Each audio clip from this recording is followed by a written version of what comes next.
So what's up sa inyo mga drivers? Ngayong araw nga pala may pupuntahan nga pala ako.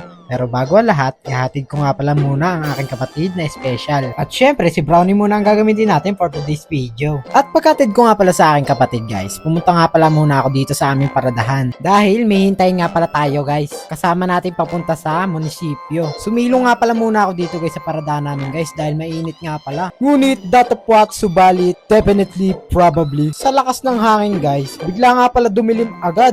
Pero yung ganitong panahon guys sa Batangas, normal na laang. At finally, ito na nga pala hinihintay natin si Kuya Bisok. Ay kaya naman pala natagalan na umuulan pala sa pinanggalingan niya. By the way guys, papunta nga pala kami sa munisipyo ng Santo Tomas, Batangas. Dahil kukuha nga pala kami ng police clearance guys para sa prangkisa. Nakarating na rin naman kami agad dito guys. Dahil malapit-lapit lang nga pala kami. Ang gagawin nyo nga pala dito guys, pag pumunta nga pala kayo, mag-online na muna kayo para mabilis lang ang proseso. Para dire-diretso na at wala na kayong babayaran pa. Mag-online portal na agad kayo. Dahil pag nakapag-online na kayo guys, ang bilis lang, tatawagin agad kayo. Pagkatapos nyong picturean at mag-fingerprint. O diba, nakuha ko agad. Basic, uwi na. At pagka-uwi nga pala namin ni Kuya Bisok guys, dumiretso nga pala kami sa garahihan. Nilinis ko nga pala muna ang aking alaga. Binisita ko lang pala muna dahil coding nga pala tayo. Linis-linis muna tayo para naman kaya-aya sa pasahero. Nakakahatak pasahero daw pagka malinis ang sasakyan. Haha, joke lang.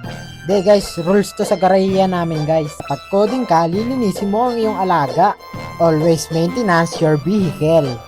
At ayun na nga guys, malinis na nga pala ang ating kargadong barako. Ang next naman natin lilinisin yung garahiya natin guys. Dahil kasama to sa rules ng may-ari guys. Kapag coding ka, lilinisin mo ang garahiyan at ang iyong sasakyan. Minsan lang ako makapaglinis dito guys. Lagi kasing busy pagka-coding.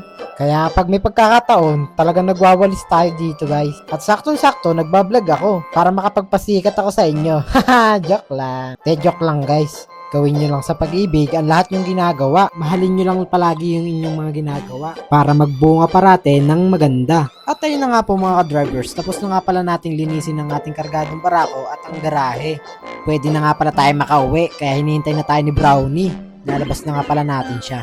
Kaya, let's go! At medyo dumidilim na naman nga pala guys, kaya uuwi na tayo, magmamadali na tayo.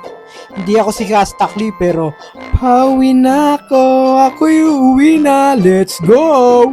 At pagka-uwi ko nga pala guys, nadatan ko nga pala tong pusa guys, parang nang-aasaro, tignan nyo. Nakadila, normal ba to guys? Patingin nga ako ng mga pusa nyo guys, kasi tingnan nyo yung pusa namin guys, oh, nandidila.